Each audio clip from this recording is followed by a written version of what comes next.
I loved my husband, but then his stepbrother looked at me like I was the only person in the room. Tell me you don't feel this. I tried, but I couldn't lie, and that was. I didn't plan to ruin my marriage. That's what makes this worse to explain. There wasn't one dramatic decision. No single moment where I chose him over my husband. It was smaller than that. Quiet choices that didn't feel like choices at the time. Mark and I had been married for 6 years. We lived in Houston, in one of those neighborhoods where everything looks stable from the outside. Clean houses, predictable routines, neighbors who wave but don't really know you. And Mark fit that life perfectly. He worked as a manager, left at the same time every morning, came home at the same time every evening. He'd loosen his tie, ask how my day was, turn on the TV, and settle into the same spot on the couch. Every day. And I used to love that.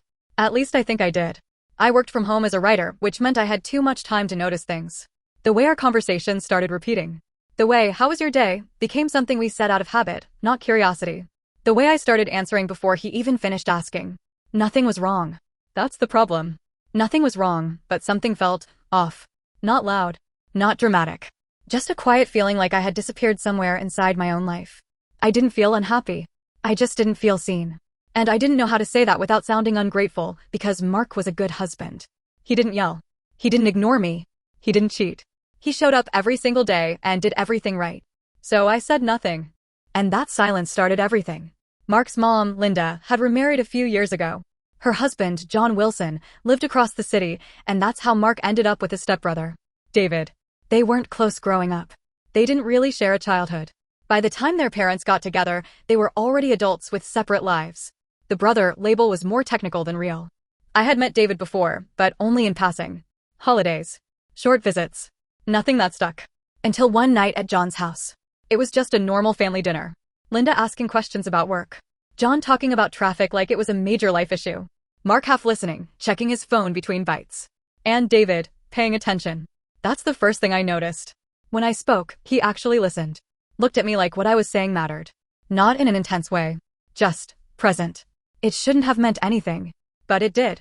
At one point, Mark laughed and said, "You two get along fast." David smiled and said, "She's easy to talk to." It was harmless. That's what I told myself.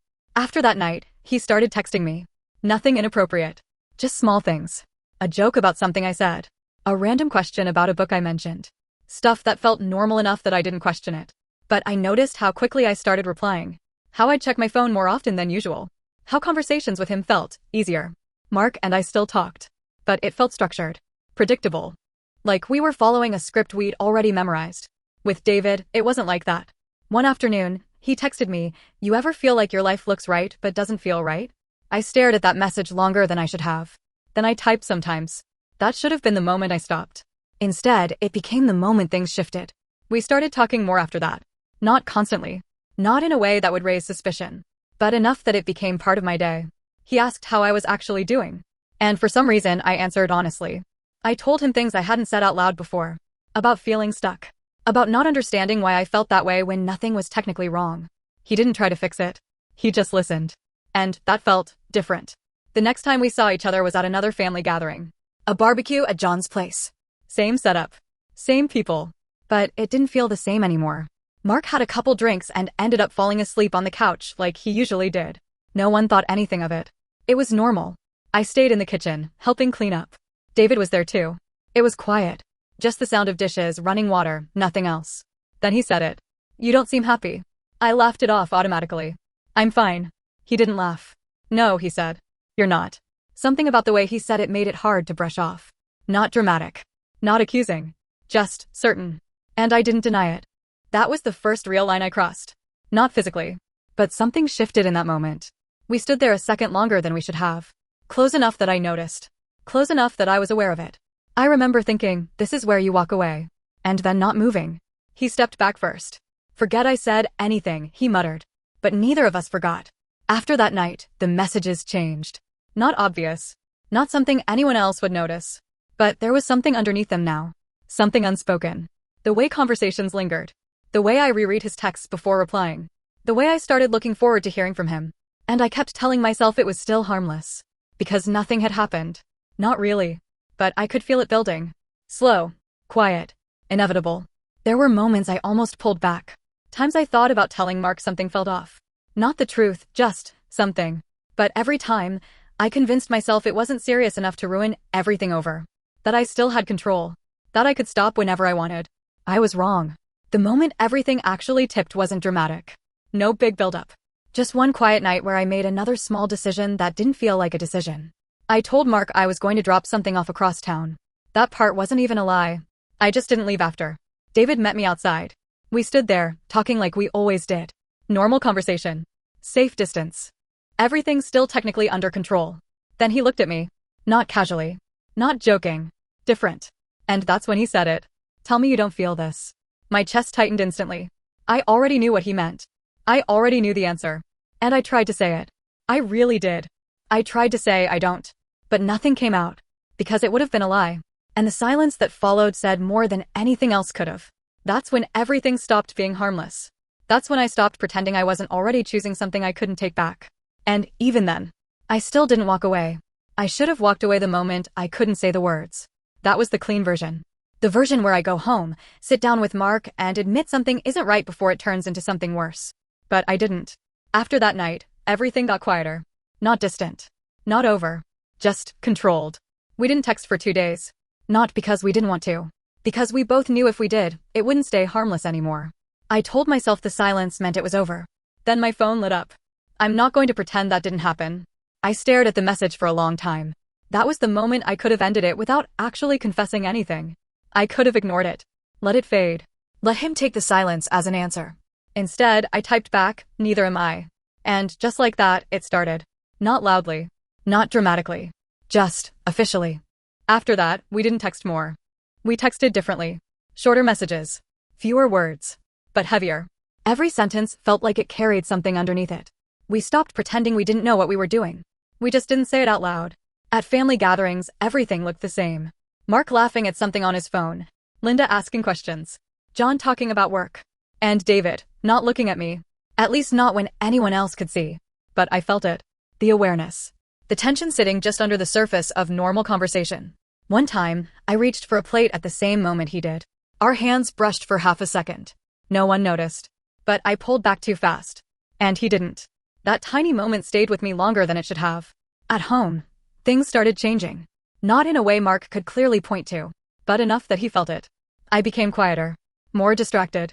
Always just slightly somewhere else. He noticed. One night, we were sitting on the couch, the TV on but neither of us really watching. You've been off lately, he said. I forced a small shrug. Just tired. He nodded, like that was enough. Like he trusted that answer. And that made it worse. Because he didn't question me. Didn't push. He just believed me. And I used that. That's the part that sits the heaviest now. Because he made it easy to be honest. And I chose not to be. The first time it actually happened, it wasn't some big, dramatic moment. No build-up. No pause where I thought, this is wrong. That part had already happened. This was just the next step. We were alone again. That was becoming a pattern. I told myself I wasn't planning it. But looking back, I was. Everything about it felt too easy. Too natural. Like we had already decided what was going to happen long before it did. 1 second we were talking. The next, we weren't pretending anymore. There was no hesitation. No, we shouldn't. No attempt to stop it. Just silence and the understanding that we had already crossed too many lines to pretend this one mattered more. Afterward, I expected to feel something clear. Guilt. Regret. Panic. Instead, I felt, still, like everything had finally lined up with what had been building. And that scared me more than anything. Because it didn't feel like a mistake. It felt like something I had already accepted before it even happened. I told myself it was a one-time thing.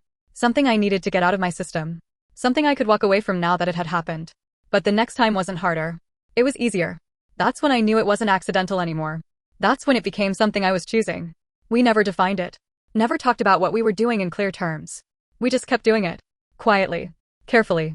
I started deleting messages immediately after reading them. He did the same. We avoided anything obvious. No names. No direct language. But it didn't matter.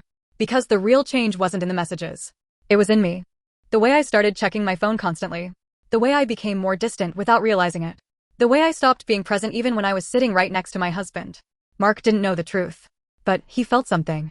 One morning, he stood in the doorway while I was working. You sure everything's okay? He asked. I didn't even look up right away.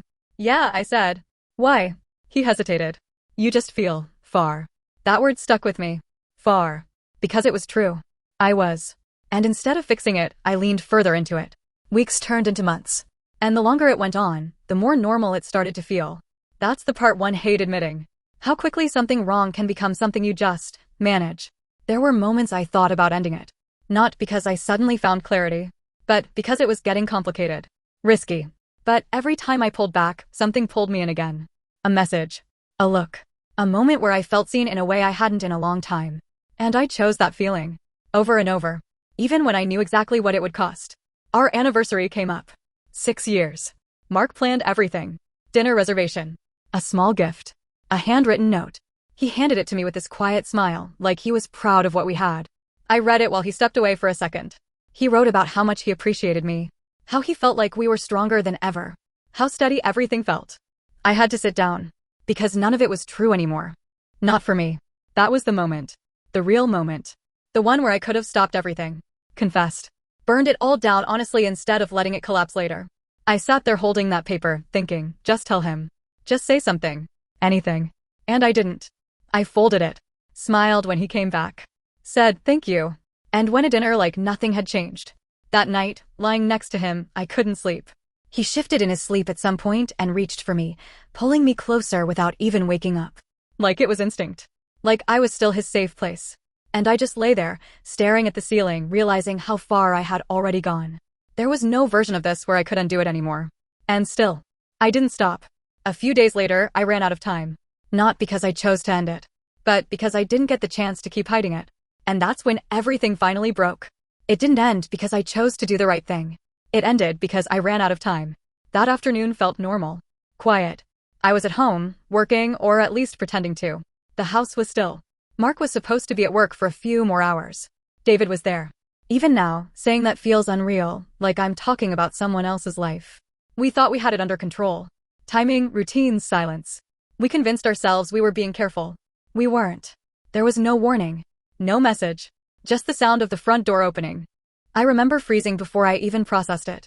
Like my body knew before my mind did. Then I heard his voice. Susan. Everything in me dropped.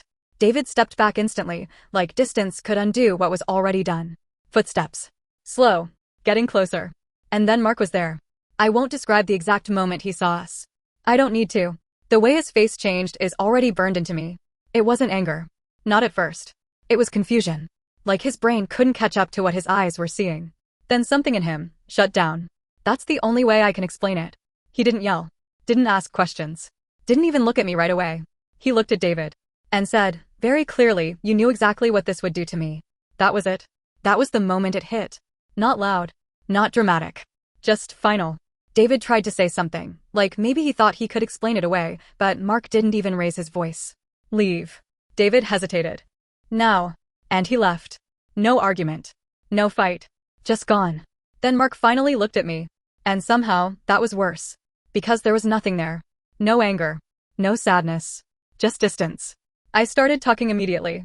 I don't even remember what I said.